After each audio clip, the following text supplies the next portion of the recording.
Hello, chiming in on Thursday to point how the United States seemed to be caught off guard by how the supposed ceasefire deal with Iran could easily be put in doubt by Israel.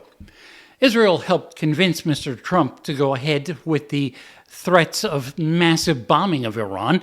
Prime Minister Netanyahu has already been hitting Hezbollah targets in Lebanon and generally able to have minimum civilian casualties with Iran's retaliatory missile launches toward Israel. Let me be clear, that doesn't mean some Israeli civilians have not been killed. Some were, and that's sad. But no one should have expected Netanyahu to go along with the Iran ceasefire semi-agreement that Washington felt there was with Iran.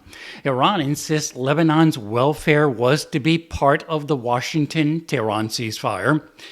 Walking into that disagreement now is Vice President J.D. Vance, who will be part of meetings in Pakistan with Iranian officials this weekend. The Israelis, as I understand it, again, I'm supposed to get a fuller report when I get on the plane, have actually offered to be, frankly, to check themselves a little bit in Lebanon because they want to make sure that our negotiation is successful. That's not because that is part of the ceasefire. I think that's the Israelis trying to set us up for success, and we'll, of course, see how that unfolds in the next few days. But look, if Iran wants to let this negotiation fall apart in a conflict where they were getting hammered over Lebanon, which has nothing to do with them and which the United States never once said was part of the ceasefire, that's ultimately their choice. We think that would be dumb, but that's their choice.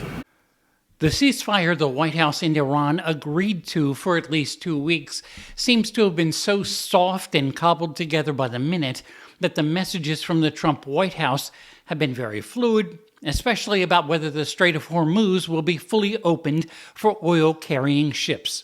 That's an issue important to the Trump White House because it would, over some time, bring down U.S. gasoline prices.